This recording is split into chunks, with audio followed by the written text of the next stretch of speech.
Thank you, Mary. Good evening. 40 years ago this month, in December 1969, a midday edition of the Evening Standard changed my life. I was on the top deck of a London bus going around Hyde Park Corner. I picked up the discarded newspaper next to me and I leafed idly through it. Suddenly, my eye was caught by a one-column headline on the leader page. It said, "Your Environment."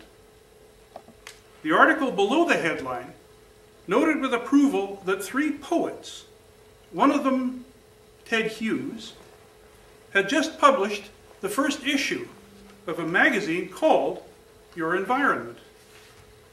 I was fascinated, but I could not have imagined what was going to happen to me as a result.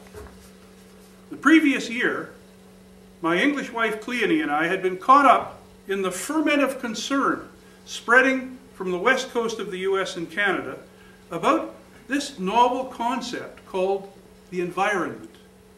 We had read Paul Ehrlich, Barry Commoner, and other commentators about population and resources, about air and water pollution, waste, wildlife, wilderness and conservation, and about a science called ecology that was suddenly front page news. I began pestering newsstands and bookstores, asking for Your Environment magazine. No one had heard of it. Not until 6 weeks later did I finally think to phone the Evening Standard. I was then, as you will gather, an utter novice about journalism. The Standard gave me an address for Your Environment.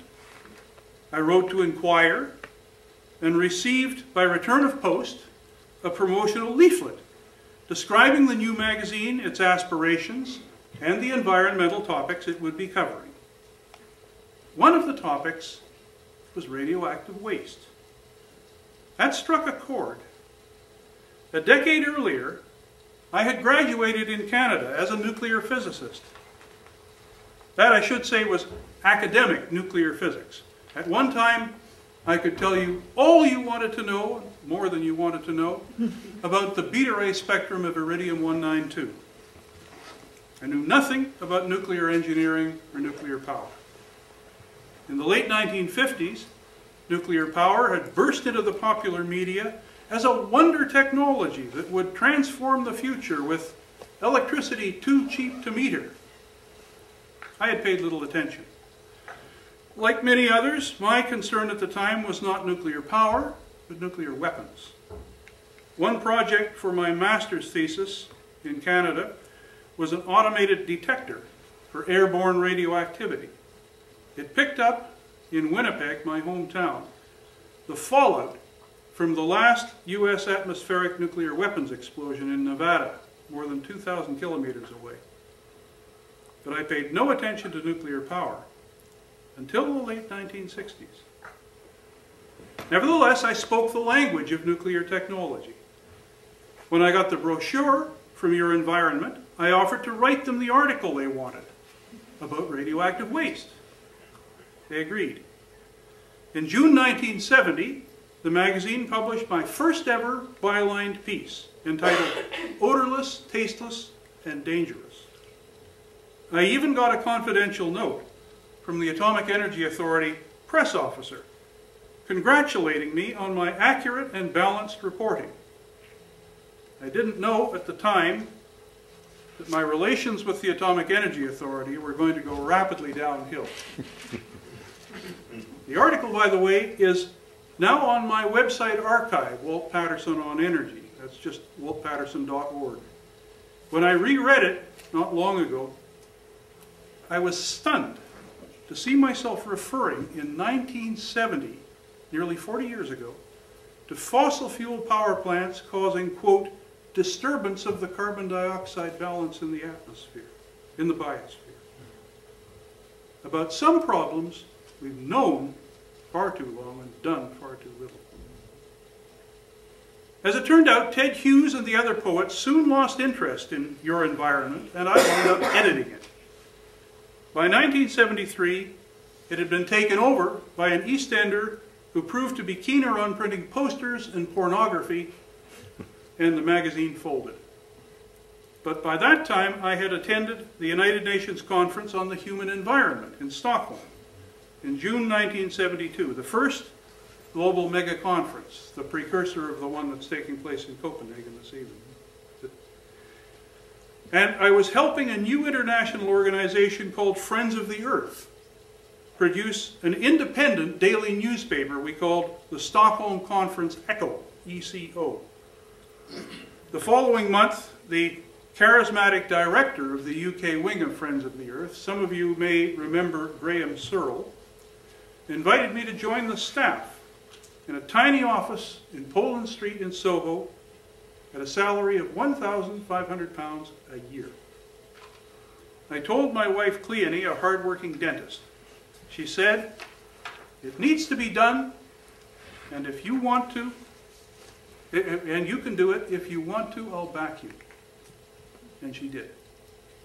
I joined FOE as an all-round environmentalist, which is a clumsy word for a social phenomenon that was still then trying to work out what it meant. For the first year, I was FOE's garbage expert. Then, in the autumn of 1973, energy became front-page news around the world.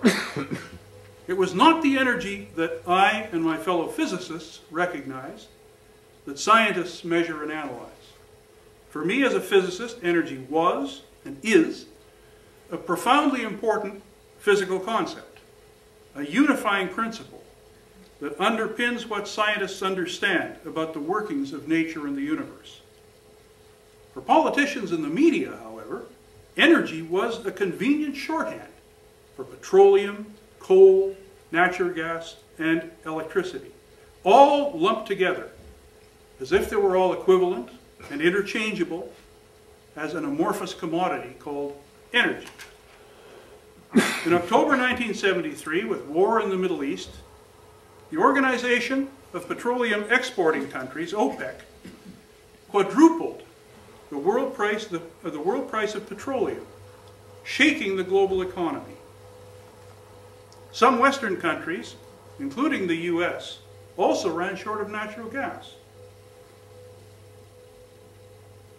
In the UK, labor unrest in the coal mines eventually led the government to impose a 3-day week on industry as blackouts loomed. This so-called energy crisis eventually abated, but it made everyone except scientists think energy means fuels and electricity. Global society is still in the grip of this debilitating misconception. And I'll have more to say about that shortly. In Poland Street, as the energy crisis unfolded, I found myself, rather to my surprise, becoming an energy campaigner. I have been one ever since. At the time, neither I nor anyone else knew what an energy campaigner might actually be or do. We were making it up as we went along, under mounting pressure of circumstances. Only much later did I have time to think about this novel job description, energy campaigner. The invitation from UK-ISES to talk to you this evening was perfectly timed. I realized that this evening would be, as I said, for me, a 40th anniversary, remembering that discarded newspaper and your environment. I welcome this opportunity to reflect on what I've been doing for most of my life.